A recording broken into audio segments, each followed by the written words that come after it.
Hello दोस्तों, कैसे हो आप सभी। उम्मीद करता हूँ आप सभी बहुत अच्छे होंगे, मस्त होंगे, बढ़िया से पढ़ भी रहे होंगे। जैसे कि हमने 4 चैप्टर शुरू कर रखा है अपनी मैक्रो इकोनॉमिक्स का, एक बोले तो नेशनल इनकम का। तो हमने जान रहे थे कि कैसे नेशनल इनकम निकाली जाती है। तो क्या है, हम आज कौन सा मेथड पढ़ेंगे, इनकम मेथड। हम लास्ट क्लास में कौन सा मेथड कर चुके हैं, वैल्यू एडिंग मेथड। कौन सा मेथड, वैल्यू एडिंग मेथड। उम्मीद करता हूँ आप सभी ने वो वाली क्लास जाके देख ली होगी। चलो फिर आगे की ओर बढ़ते हैं। तो हम जानेंगे इनकम मेथड क्या होता है। इनकम मेथड क्या होता है भाई, अ फैक्टर ऑफ प्रोडक्शन। जो भी इनकम हुई है, कहां से, occur from the factor of production by way of wages, profit, rent, interest. आप लोगों को पता होगा, हमने पहले वाले चैप्टर में जाना था कि कुछ फैक्टर ऑफ सर्विसेज दी जाती है हाउस होल्ड के द्वारा हमको, तो उनको क्या हो गया, कुछ ना कुछ वेजेस या इनकम्स मिलती है भाई। तो वो क्या है, वेजेस हो गए, प्रॉफिट हो गया, रेंट हो गया, इंटरेस्ट हो गया, ये सारी की सारी क्या है, इनकम है भाई। इन सब का टोटल कर देंगे तो भी क्या निकल जाएगी, नेशनल इनकम निकल जाएगी हमारे पास। कोई दिक्कत नहीं है सर, बहुत बढ़िया। इसके बाद आता है, ये होता है फॉर्मूला, ये होता है हमारे पास फॉर्मूला। ये किसका फॉर्मूला है, नेशनल इनकम निकालने का फॉर्मूला है।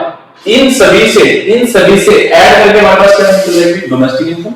डोमेस्टिक इनकम सबसे ये तो डोमेस्टिक इनकम, नेशनल। अच्छा भाई, डोमेस्टिक से हमें क्या निकालनी होगी, अगर एनपी एफसी निकालो, इससे भाई एनडीपी एफसी, तो डोमेस्टिक से नेशनल बनाएंगे तो क्या कर दूंगा, एनएफआई को ऐड कर दूंगा। उम्मीद करता हूं ये वाली बात भी आप लोगों को समझ आ रही होगी। तो लेकिन हमारे पास डोमेस्टिक इनकम को निकालने का क्या फॉर्मूला होता है, अगर मैं कंपनसेशन ऑफ एम्प्लॉइज में ऐड कर दूं ऑपरेटिंग सरप्लस में ऐड कर दूं मिक्स्ड इनकम, है सर, ये क्या बात होती है। कंपनसेशन एम्प्लॉइज मींस जो एम्प्लॉइज को सैलरी मिलती है। अब एम्प्लॉइज जो होते हैं ना, एम्प्लॉइज आप समझो दोस्तों, आप जब कभी भी काम करोगे तो आपको जरूरी है सैलरी मिलेगी। आपको सैलरी कैश में मिल सकती है, आपको सैलरी इन काइंड में भी मिल सकती है, और क्या कर सकते हैं, आपका जो एम्प्लॉयर है वो आपके लिए किसी न किसी सोशल सिक्योरिटी स्कीम में भी पैसे जमा करवा सकता है। बहुत बढ़िया सर, ये भी बात समझ आ रही है। उसके अलावा ऑपरेटिंग सरप्लस दो चीजों को ऐड करके बनता है। ऑपरेटिंग सरप्लस दो चीजों को ऐड करके बनता है, income from property and income from entrepreneur. ऐसा ये क्या होता है, प्रॉपर्टी से जब इनकम आती है तो क्या आती है, रेंट एंड रॉयल्टी और interest. Where income from entrepreneur से क्या आता है, इसको क्या मिलता है भाई, प्रॉफिट 3 प्रकार का होता है, corporate tax, dividend and rental, retain earning. उसके अलावा भी बहुत सारी मिक्स्ड इनकम होते हैं। मिक्स्ड इनकम क्या होते हैं, जो सेल्फ एम्प्लॉयड होते हैं। सेल्फ एम्प्लॉयड कौन होते हैं भाई, मेरे जैसे लोग, टीचर्स,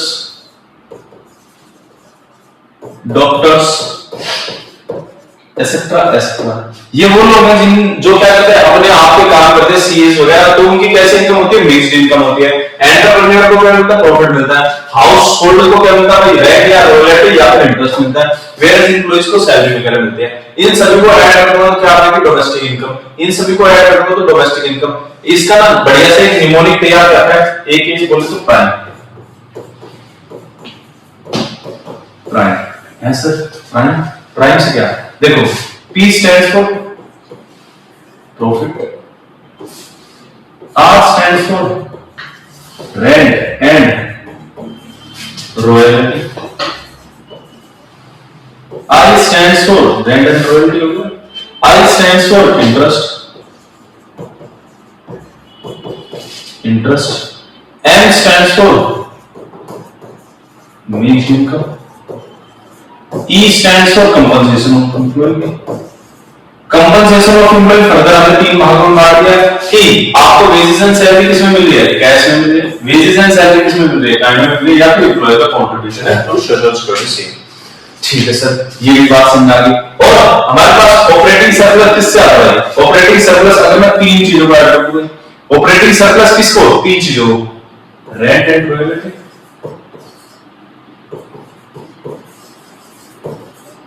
प्लस में इंटरेस्ट, प्लस में प्रॉफिट। इन तीनों को अगर मैं ऐड कर दूंगा तो क्या आएगा हमारे पास, ऑपरेटिंग सरप्लस। उम्मीद करता हूं ये वाली बात आप लोगों को समझ में आ गई। तो ये फॉर्मूला याद करना है सभी को। थोड़ा सा एक डिटेल में बात कर लेते हैं कि ऑपरेटिंग सरप्लस या कंपनसेशन ऑफ एम्प्लॉय ये सब होते क्या है, ये सब होते क्या है। जैसे कि कंपनसेशन ऑफ एम्प्लॉय का मतलब होता है, अगर मैं सम कर दूं, किस किस का सम, रेम्यूनरेशन जो मिला हुआ है, रेम्यूनरेशन किसने किसको मिला हुआ है, एम्प्लॉय को मिला हुआ है, एम्प्लॉयर ने पे करा है, एम्प्लॉय को मिला है, एम्प्लॉयर ने पे करा है प्रोडक्टिव सर्विसेज के लिए in the form of cash kind और सोशल सिक्योरिटी, कैश में काइंड में या सोशल सिक्योरिटी में। भाई तीन प्रकार के होते हैं, जैसे कि wages and salary in cash, wages and salary in kind, और एम्प्लॉयर का कंट्रीब्यूशन किसमें भाई, सोशल सिक्योरिटी स्कीम में। भाई सोशल सिक्योरिटी स्कीम है तो wages and salary in cash क्या होता है, जितना भी मॉनेटरी बेनिफिट या सैलरीज दी गई है किसको भाई दी गई है भाई, किसको दी गई, एम्प्लॉयज को।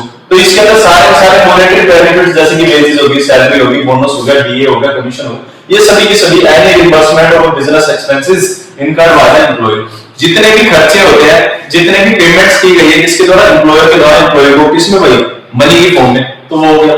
उसके अलावा काइंड की फॉर्म में बोलते हैं, अब तो आपको जरूरी है भाई सिर्फ सैलरी मिले, उसके अलावा जैसे कि भाई हाउस मिल गया, गाड़ी मिल गई, खाना पीना मिल गया, एचआर मिल गया, there is a lot of things, है ना। तो उन लॉट ऑफ थिंग्स में क्या आ रही है भाई, काइंड्स में क्या है, नॉन मॉनेटरी बेनिफिट्स, जैसे कि रेंट फ्री अकोमोडेशन मिल गया, फ्री कार मिल गई, फ्री मेडिकल हो गया, एजुकेशन फैसिलिटीज मिल गई, इन सभी की इंप्यूटेड वैल्यू है, इन सभी की इंप्यूटेड वैल्यू। उसके अलावा contribution to social security schemes के अंदर अब एम्प्लॉयर सिर्फ और सिर्फ ये सारी बातें नहीं देता, कुछ सोशल सिक्योरिटी बेनिफिट्स भी देता है। सोशल सिक्योरिटी बेनिफिट्स कौन से हैं, जैसे कि contribution to PF, labour welfare, gratuity वगैरह, ये सारी बातें है, ठीक है, ग्रेच्युटी वगैरह, ये सारी क्या है, कंपनसेशन ऑफ एम्प्लॉयज। हां सर समझ आ गया। इसके बाद आता है रेंट रॉयल्टी, रेंट बताया होगा आपको, रेंट क्या होता है, is a rental income earn by the owner, जिसने प्रॉपर्टी क्या दी है भाई, रेंट पर चढ़ाया है। उसके अलावा रॉयल्टी क्या होती है, रॉयल्टी एक इनकम है जो कि एक पर्सन, इंस्टीट्यूशन ने इंटेलेक्चुअल प्रॉपर्टीज के राइट देकर क्या करिए, कमाई होती है। जैसे कि एग्जांपल मान लो, मिनरल्स जो डिपॉजिट है, जैसे कि कोल वगैरह के, कोल के, आयरन के, नेचुरल गैस के, इससे जो इनकम कमाई जाती है अपने राइट्स देके माइनिंग के, तो उसको कहते हैं भाई रॉयल्टी, ठीक है ना। जैसे कि आपके मान लेते हैं आपके पास बहुत बड़ा एरिया है, अब उस बड़े एरिया में क्या है, गवर्नमेंट को पता लग गया कि वहां पर ना कोयला वगैरह है, तो सरकार ना उस एरिया को यूज करने के लिए आपको देगी रॉयल्टी, और वहां से क्या करेंगे, खनन करेंगे भाई, कोयला वगैरह निकालेंगे, ठीक है सर, ये भी बात समझ आएगी। उसके अलावा इंटरेस्ट की बात कर लेते हैं। इंटरेस्ट क्या होता है, एक amount received for the production of any unit, lending means जो आपने किसको पैसे दिए हैं उससे क्या कर रहे हो आप, इंटरेस्ट कमा रहे हो, वो वाला interest paid by the private या गवर्नमेंट, कोई भी दे सकता है, किसको मिलता है, हाउस होल्ड को, और interest paid by the bank, bank के द्वारा टू इंडिविजुअल को, included in the interest income, ये सारे इंटरेस्ट इनकम में आएंगे भाई। इंटरेस्ट जो सरकार पे करती है किस पर, पब्लिक डेट्स पर, interest paid by the consumer as interest is on the loan भाई, और कई बार एक फर्म दूसरी फर्म को भी इंटरेस्ट दे देती है, तो ये सभी के सभी क्या होंगे, इंक्लूड, ये वाली दो बातें इंक्लूड नहीं होंगी, बाकी सभी इंक्लूड होंगे। कौन से दो बातें नहीं होंगी भाई, जो इंटरेस्ट पे किया है सरकार ने ऑन पब्लिक डेट्स पर, और interest paid by the consumer किस पर, interest is paid on the loans taken by the consumption purpose, जैसे कि आपने पर्सनल लोन वगैरह ले लिया तो उनकी बात कर रहे हैं। ये दोनों चीजें नहीं होगी जब एक फर्म दूसरी फर्म को भी इंटरेस्ट देते हैं, जैसे कि एक बैंक दूसरे बैंक को। उसके अलावा क्या कर रहे हैं, प्रॉफिट कौन कमाता है, एंटरप्रेन्योर कमाता है, कौन कमाता है, एंटरप्रेन्योर, किसके लिए मिलता है, क्योंकि उसने क्या लगाया, पैसा लगाया गुड्स एंड सर्विसेज को प्रोड्यूस करने में। इसमें आ जाते हैं तीन बातें, कॉर्पोरेट टैक्स, उसके अलावा डिविडेंड, और इसके अलावा रिटेन अर्निंग। रिटेन अर्निंग क्या होती है, रिटेन अर्निंग उसमें होते हैं रिजर्व्स होते हैं।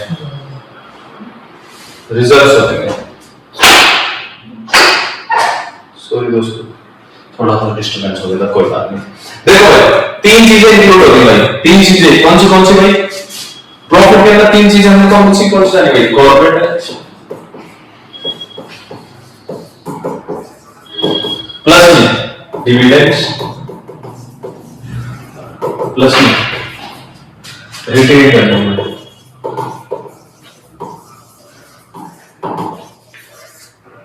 इन तीन चीजों को अगर हम ऐड कर देते हैं तो क्या बन जाएगा हमारे पास प्रॉफिट। क्वेश्चन मतलब ज्यादा इन डेप्थ डिटेल में जाना नहीं, क्योंकि इससे मेन प्रैक्टिकल क्वेश्चन ही आएंगे। उसके अलावा आपकी मिक्स्ड इनकम, मिक्स्ड इनकम क्या होती है, जब हम खुद ही काम करके जिस चीज को कर रहे हैं, जैसे कि फार्मर हो गया, फार्मर खुद ही काम करता है और फिर फसल बेच के इनकम जनरेट करता है, तो ठीक है जी। बार्बर, नाई, नाई, नाई क्या कर रहा है भाई, आपका बार्बर जो है बाल कट कर रहा है, खुद ही सेल्फ सर्विसेज देता है और इनकम जनरेट करता है। उसके अलावा अनइनकॉर्पोरेटेड एंटरप्राइजेस भी होते हैं, जैसे कि रिटेल ट्रेडर हो गया, स्मॉल शॉपकीपर हो गया, ये सारे। Income of doctor running a clinic in his residence, उसके खुद के रेजिडेंस में जो चला रहा है, ये सभी की सभी किसका पार्ट होंगे सर, मिक्स्ड इनकम। ठीक है सर, हमें समझ में आ गया। उसके अलावा भाई बहुत सारी ऐसी बातें जो हमें ध्यान में रखनी है, बहुत सारी ऐसी बातें जो हमें ध्यान में रखते हैं जब भी हम क्या करेंगे भाई, इनकम मेथड से क्या करेंगे, नेशनल इनकम या फिर डोमेस्टिक इनकम निकालने की कोशिश करेंगे, तो बहुत सारी बातें हमें ध्यान में रखनी होंगी। तो ये क्या क्या बातें वो देख लेते हैं। सबसे पहले ट्रांसफर इनकम है। ट्रांसफर इनकम क्या होती है? ट्रांसफर इनकम क्या होती है? जब पिताजी ने दे दिया आपको पैसे, ओल्ड एज पेंशन वगैरह, जैसे कि स्कॉलरशिप मिल गई, डोनेशन हो, चैरिटी, ओल्ड एज पेंशन। एक बात बताओ, क्या स्कॉलरशिप के लिए आपने कोई काम करा क्या? क्या डोनेशन के लिए किसी ने काम किया है? या चैरिटी या ओल्ड एज पेंशन इसके लिए कोई काम करता है क्या? या फ्री में कर मिल जाती है, फ्री ऑफ कॉस्ट ऐसे फ्री फंड में? ये जो फ्री फंड का पैसा होता है ना, ट्रांसफर इनकम कहलाता है। अब ये जो ट्रांसफर इनकम है, ये कभी भी नेशनल इनकम का या फिर इनकम का पार्ट नहीं होती, ये कभी भी इनकम का पार्ट नहीं होती, क्योंकि आपने कोई भी प्रोडक्टिव एक्टिविटी नहीं की है। सेकंड भाई, अगर इनकम हुई है, इनकम हुई है सेकंड हैंड गुड्स को बेचकर, सेकंड हैंड गुड्स को बेचकर अगर इनकम हुई है, तो वो भी क्या है, पार्ट नहीं होगी, पार्ट नहीं होगी इसका भाई नेशनल इनकम का। लेकिन अगर आपको क्या मिला है, किसी प्रकार का ब्रोकरेज या कमीशन मिला है सेकंड हैंड प्रॉपर्टी को बेच के, सेकंड हैंड प्रॉपर्टी को बेचकर, तो वो क्या करेंगे, इंक्लूड करेंगे किसमें भाई, नेशनल इनकम में। ठीक है भाई। उसके अलावा अगर कि इनकम हुई है किसको बेचकर, शेयर्स, डिबेंचर, बॉन्ड्स वगैरह का, तो वो भी क्या नहीं होगी, इंक्लूड नहीं होगी, इंक्लूड नहीं होगी। लेकिन वहीं इनके ऊपर भी क्या है, ब्रोकरेज वगैरह होगी, तो वो इंक्लूड हो जाएगी। अगर मान लेते हैं आपने कोई फाइनेंशियल असिस्टेंट वगैरह दिया तो।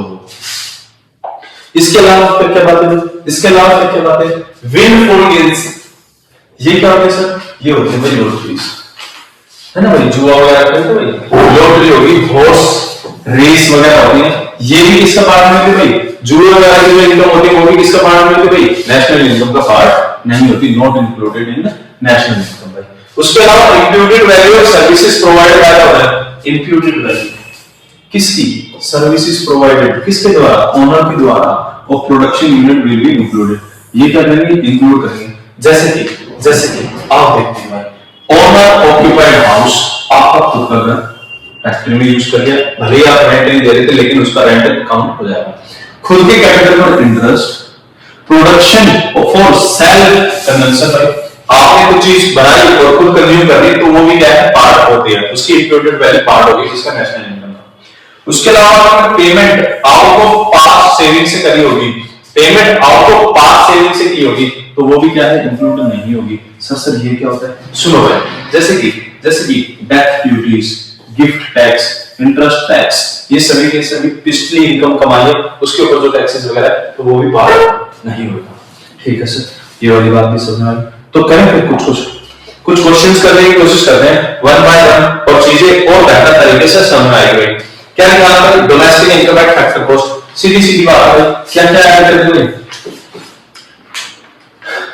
Profit plus rent and royalty, profit plus rent plus royalty plus में इंटरेस्ट, मिक्स्ड इनकम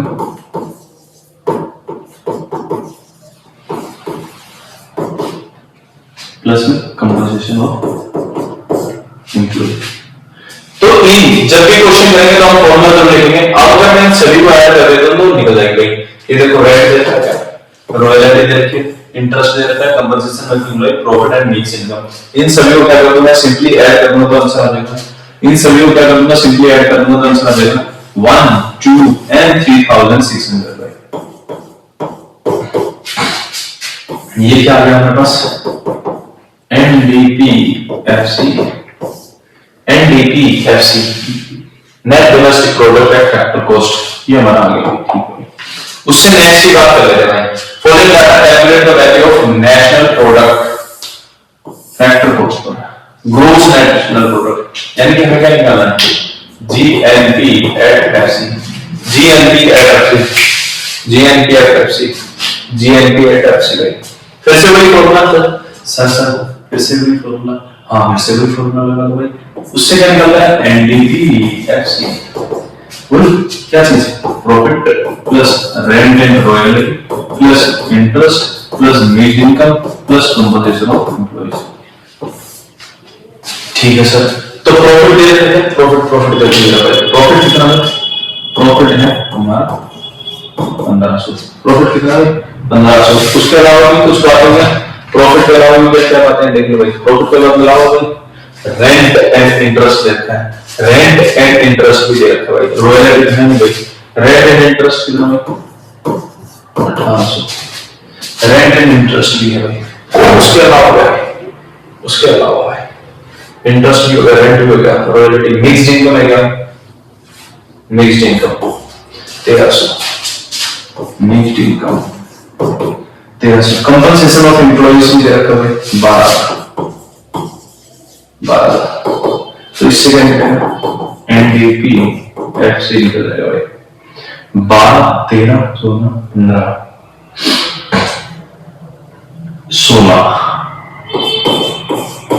16,600।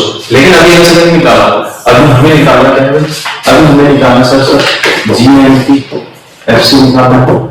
किससे भाई, एनडीपी एफसी से जीएनपी ग्रोस से, सॉरी नेट से ग्रोस पर जाएंगे, नेट से ग्रोस पर जाएंगे तो प्लस करते हैं डेप्रिसिएशन। डोमेस्टिक से नेशनल पर जाएंगे तो एनएफआई ऐड करेंगे, एनएफआई ऐड करेंगे। अब दोस्तों ये कितना होगा 16। सर डेप्रिसिएशन देखो, डेप्रिसिएशन देखो यार 1100 ऐड करेंगे।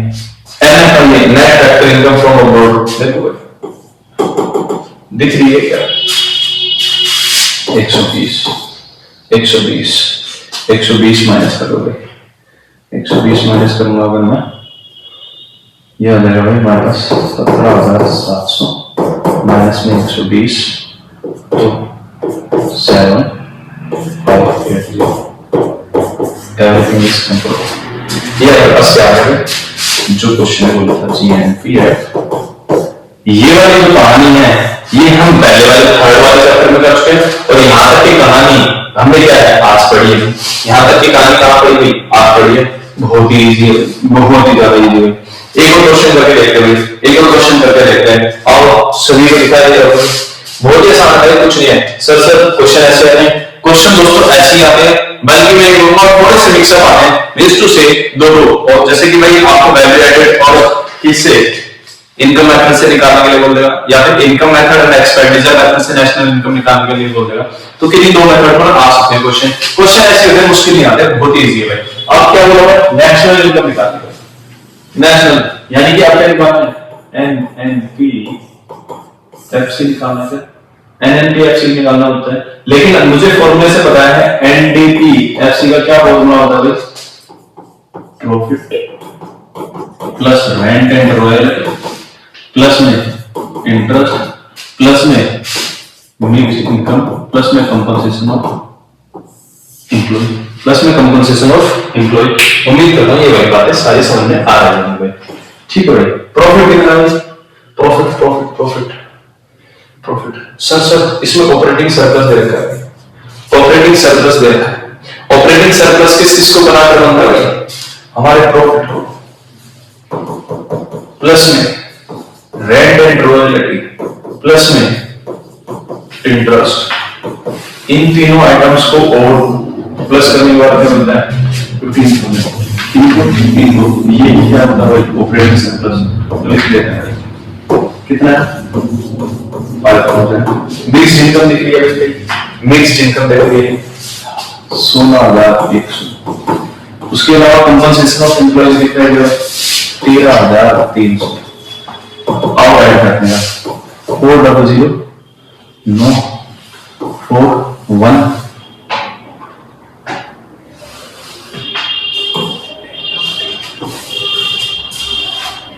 34,400।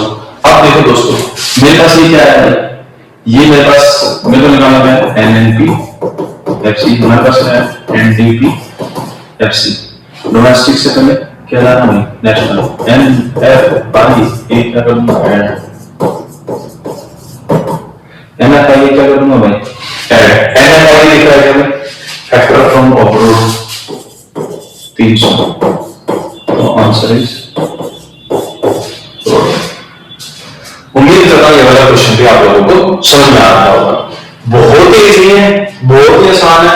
साथ में रहने में बात करो, साथ में रहोगे, वीडियो को ज्यादा से ज्यादा बार देखोगे, लाइक करोगे, शेयर करना, सब्सक्राइब करने का चैनल को भाई जितनी बार देखोगे उतनी ज्यादा क्लियरिटी होती चली जाएगी। एक दो बार देखना, वीडियो को अच्छे से देखना भाई, मल्टीपल टाइम्स देखोगे क्लियरिटी उतनी बढ़ती चली जाएगी। साथ में फिर करनी है आपको प्रैक्टिस, और मेरी प्रैक्टिस करना थोड़ी सी प्रीवियस ईयर वाली।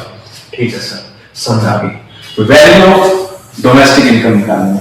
डोमेस्टिक इनकम हमें पता है क्या होती है, NDPFC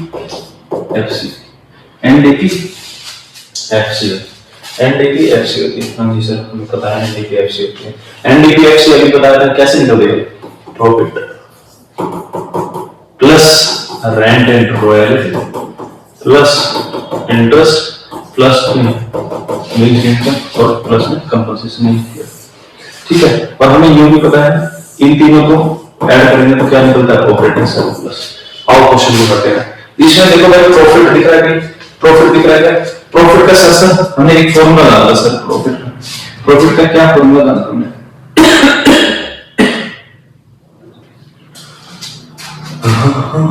प्रॉफिट का सर हमने एक फॉर्मूला डाला है, मैं यहां लिख देता हूं। प्रॉफिट कैसे निकलता है,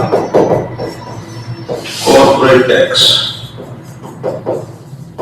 plus dividend plus retained earnings, इन तीनों को ऐड करना तो क्या निकलेगा, प्रॉफिट। और ये तीन चीजें आप लोगों को दिखाई दे रही है, देखो ये डिविडेंड, ये कॉर्पोरेट टैक्स और अनडिस्ट्रीब्यूटेड प्रॉफिट। अनडिस्ट्रीब्यूटेड प्रॉफिट ही रिटेन अर्निंग होती है दोस्तों। जो विदाउट कॉमर्स बैकग्राउंड के जिन्होंने इकोनॉमिक्स लेते हैं उनको मैं बता दूं, अनडिस्ट्रीब्यूटेड प्रॉफिट ही क्या होती है, रिटेन अर्निंग होती है, रिटेन अर्निंग। प्लीज कंफ्यूज नहीं होना। तो this plus this and plus this, तो 460 प्लस में 940 प्लस में 300, 1000 4000 1700। रेंट एंड रॉयल्टी है ही नहीं तो क्या होगा हमारे पास, रेंट और इंटरेस्ट दोनों की कहानियां। उसके बाद मिक्स्ड इनकम दिख रही है, क्या मिक्स्ड इनकम दिख रही है, मिक्स्ड इनकम ये मिक्स्ड इनकम कितनी है दोस्तों, compensation of employees, compensation of employees के बिना हमारे पास 2000। देखो भाई 1000 3000 4700 crores। सर ऐसा ही लिखनी है, हाँ भाई हाँ बिल्कुल लिखनी है। तो ये क्या है भाई, हमारी डोमेस्टिक इनकम। सर क्वेश्चन ऐसे ही, मैं बात कर रहा हूँ, क्वेश्चन ऐसे आएंगे, क्वेश्चन ऐसे आएंगे भाई दोस्तों, बिल्कुल ऐसे आएंगे क्वेश्चन। अब सर दिखने वाली बात है, सर ये भी था इंफॉर्मेशन में, ये भी था इंफॉर्मेशन में, और ये भी था, इनका आपने कुछ नहीं करा भाई, इंफॉर्मेशन फालतू भी होगी। सर हमें कैसे पता चलेगा कौन सा मेथड लगाना है, देखो भाई या तो क्वेश्चन बताएगा आप लोगों को कौन सा मेथड लगाना है, नहीं बताएगा, जैसे कि इस क्वेश्चन में नहीं बताया कौन सा मेथड लगाना है, तो हमें देखनी पड़ेगी इंफॉर्मेशन, किस मेथड की सबसे ज्यादा एंड विस्तृत क्या है आपके पास इंफॉर्मेशन दे रखी है, वही मेथड लगाएंगे भाई। मैंने देखा इसमें सबसे ज्यादा इस वाले मेथड की, इनकम मेथड के बारे में सारी डिटेल्स दे रखी थी, इनकम मेथड के बारे में सारी डिटेल्स दे रखी थी, तो हमने क्या लगा दिया भाई, इनकम मेथड लगा दिया। ठीक है दोस्तों, उम्मीद करता हूं ये वाला सेशन आपको बहुत ही ज्यादा फ्रूटफुल लगा होगा, अच्छा लगा होगा, है ना दोस्तों। तो प्लीज फिर से क्या भाई पढ़ते रहिए। हमारा सिर्फ एक मेथड हो गया है, उसको बोलते हैं एक्सपेंडिचर मेथड। हमने दो मेथड कर लिए, income method and value added method. Third class में हम क्या करेंगे भाई, एक्सपेंडिचर मेथड करेंगे, और हमारा नेशनल इनकम का टॉपिक खत्म हो जाएगा।